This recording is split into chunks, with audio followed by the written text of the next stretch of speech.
At the beginning I read from Psalm 84. There's an interesting verse in the middle there, verse 5. Or let me read verses 4 and 5. Blessed are those who dwell in your house. They are ever praising you. Blessed are those whose strength is in you, who have set their hearts on pilgrimage. They go from strength to strength till each appears before God in Zion. Who've set their hearts on a journey. It could be translated, and in fact it might be more precise to translate it, who have set their hearts on the highways of God. It's an interesting way of putting things. You see, when the Bible was written, there was a temple, there was a building. And that was at the heart of national life. That's where all the national sacrifices, all the offerings, where the worship centered. It was in Jerusalem.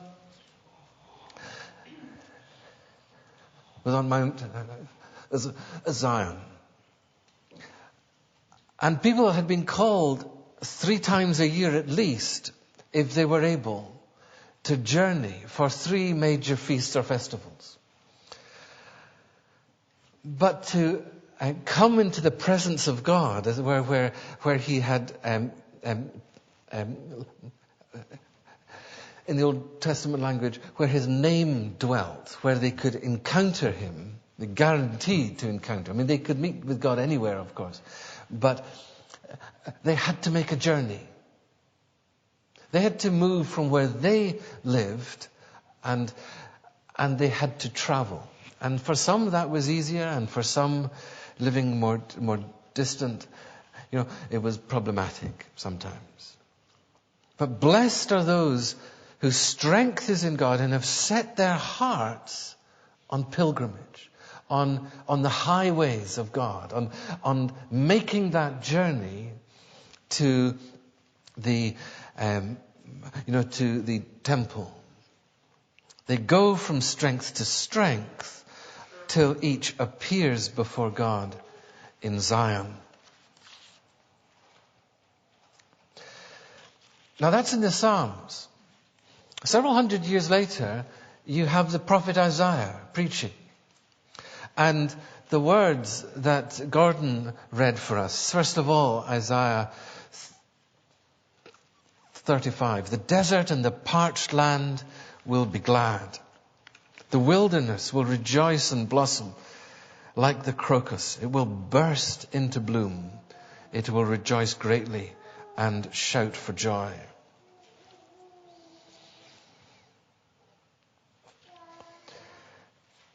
So strengthen the feeble hands. Steady the knees that give way. Say to those with fearful hearts, be strong, do not fear, your God will come. And from the verse there, they'll see the glory of the Lord and the splendor of our God. Jerusalem was up in the mountains. And to get there, you had to pass through mountainous regions. You had to pass through the wilderness. And, in the early spring, sort of February, March, April, that kind of time of year, it goes green. There's a light kind of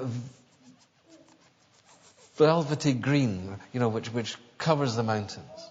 But then as the year wears on and the sun gets hotter, temperatures rise, then it gets burnt up. And so for most of the rest of the year, it just looks brown and arid. And it's dependent on the rainfall And when that rain comes in the area where the water's channeled, things go green. But then they get burnt up again. And this picture here is of the desert, the parched land, rejoicing and blossoming, and not just with grass, but with flowers and all sorts of others. And it's a picture of what happens in the desert, but what happens in a person's life when God makes his dwelling with us, in us. And so it moves from that to the glory that will be upon the land, and how the peoples of the land will see the glory of the Lord, the splendor of our God. And then it's this message: so strengthen the feeble hands, steady the knees that give way. Say to those who are fearful, be strong, do not fear, your God will come. And it goes on, he'll come with vengeance, with divine retribution to save you. In other words, it's not directed at you, it's directed at the enemy to deliver you. And then the eyes of the blind will be opened, the ears of the deaf unstopped, the lame will leap like a deer, the mute tongue shout for joy. And then goes on about water gushing forth in the wilderness and streams in the desert. But then says this: a highway will be there, and it will be called the way of holiness. And it will lead directly into the presence of God. This is the promise, the promise of the coming of God, the promise of the creation of a way, of a highway that people can travel, to encounter God. And it says, the unclean will not journey on it. It'll be for those who walk in the way, those who are wanting to come and to meet with him. Even the simple will not go astray on it. Even the fools will not go astray. You don't have to understand much, but as long as you stick to the path, you'll get there. There'll be no lions, there'll be no ferocious beasts. Only the redeemed will walk there, and the ransomed of the Lord will return and will enter Zion with singing. Everlasting joy will crown their heads. Gladness and joy will overtake them. Sorrow and sighing will flee away. It's a wonderful promise. It's a wonderful promise. But the significant thing that I was wanting to draw out from this is a highway, a path. We in the Psalms we have blessed are those who've set their hearts on the highways of God, who've set their heart on pilgrimage.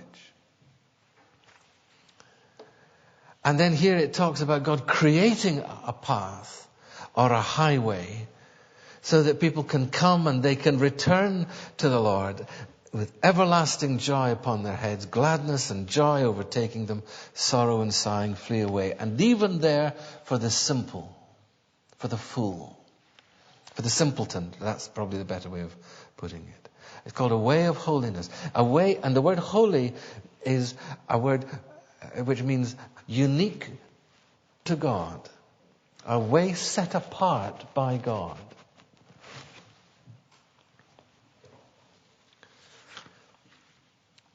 Then we have in the second reading that Gordon gave us, Isaiah 40. The passage begins, but we didn't read this. Comfort my people. Speak tenderly. Proclaim to my people, to Jerusalem, that her hard service has been completed. A voice is calling in the desert, in the wilderness. Prepare the way for the Lord, or the way of the Lord. Make straight in the wilderness a highway for our God. Every valley shall be lifted up, every mountain and hill made low. The rough ground shall become level, the rugged place a plain. The glory of the Lord will be revealed, and all mankind together will see it. For the mouth of the Lord has spoken. When John the Baptist came preaching, all those centuries later, the people came to him and they asked, "Are you the Messiah? Are you the promised one?" And he said, "No." And he said, I am a voice crying in the wilderness. Prepare the way for the Lord. Make straight paths for him. Every valley shall be filled in, every mountain and hill made low. The crooked road shall become straight, the rough ways smooth, and all mankind will see the salvation of God. He said, I'm a voice. Get ready. Prepare that way. See, the thing about a highway is that you can travel both directions. And so the thing about the preparing of the highway is for God to come, but also for us to journey. And the whole sense of things is that God comes and then he leads us home. He sends his Son, who then leads us, draws us back to the Father. And John the Baptist came preaching this. In the words of his dad when he was born, and this was Gordon's third reading, it says, "Praise be to the Lord, the God of Israel. He has come. And he's redeeming his people. He's raised up the horn of salvation for us, as he promised, as he said he would through his holy prophets. Salvation. He's come to rescue us, to enable us to serve him, to come before him without fear, in holiness and righteousness all our days." And then he says of his Son, he says, "And you, my son, John, you will be called a prophet of the Most High, because you will go on before the Lord to prepare the way, the highway for him, to give his people the knowledge of salvation through the forgiveness of their sins. The tender mercy of God, by which the rising sun will come to us from heaven, to shine on those living in darkness, in the shadow of death, to guide our feet into the paths of peace." Paths of peace. You know, these passages all carry hints from each other. They're all connected. They're not directly quoting necessarily, but they're picking up the same themes. John was called to prepare people for the coming of the Messiah, because God was going to come and he was going to lead us home, back to the Father. Jesus was to say then later of himself, "I am the way. No one comes to the Father except by me." But these are paths of peace. This is the highway of holiness. It's a way unique to God. It's not something that we conjure up ourselves. It's something that he himself gives to us. But there is this thought about preparation. Preparation for God to come, but preparation for us to journey. And there's two things. One is to prepare so that God may meet us. But the other thing is to prepare to move on. That we have to travel. I've sometimes used this example. You know, if you get up in the morning and you want a shower, I don't know how your bathroom is positioned, but there's no point switching on the shower and then going and standing in the opposite corner and expecting to get wet. That's where the water comes. We have to move and get under it. We have to make the journey, because that's how the water flows. That's where it comes. And our natural instinct is to want God to bless, as it were, like the shower, with us being somewhere else. And then we wonder why perhaps sometimes we don't experience that blessing as we would like or expect. We have to journey. If that's where the blessing is, then we have to move and to position ourselves in a way that we can receive that blessing. And in his preaching, what John the Baptist is doing is encouraging people to open their hearts to receive and allow God to do and come to them in whichever way He chooses to come. Because the reality is, when Jesus came, most wouldn't recognize Him. And there would be people who would respond with hostility, and He would end up on a cross. And if they didn't open their hearts, and they didn't humble themselves, open their hearts and just welcome, and however God wanted to meet with them, they were going to miss it. So John's ministry is to prepare that way, to welcome God, but also to prepare people to make a journey.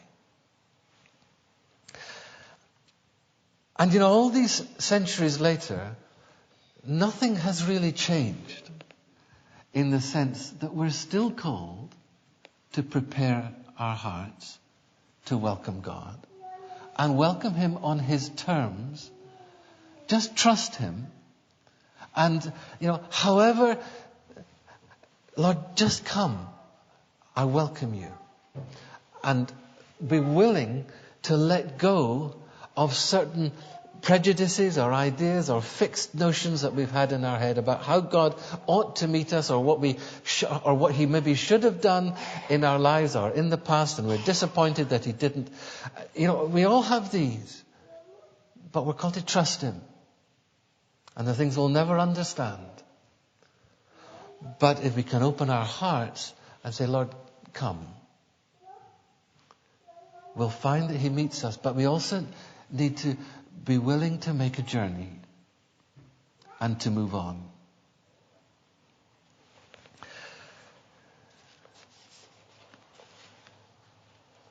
Listen again to what it said. You, my child, he's speaking of John the Baptist, will be called a prophet, to go on before the Lord, to prepare a way for Him, to give His people knowledge of salvation and the forgiveness of sin. It's about God's mercy. There's the deliverer, there's forgiveness, there's mercy, the tender mercy of our God. The rising sun will come to us from heaven to shine on those living in darkness, in the shadow of death, and to guide our feet into the paths of peace. There is a highway of holiness. There is a highway of God. There are paths of peace. And in that pathway, there is glory and there is deliverance. There is safety and the protection. The redeemed will walk there. The ransomed of the Lord will return, come home. They'll enter Zion with singing. Everlasting joy will crown their heads. Gladness and joy will overtake them. Sorrow and sighing will flee away. So strengthen thy feeble hands. Steady the knees that give way. Say to those with fearful hearts, be strong, do not fear, your God will come. Amen.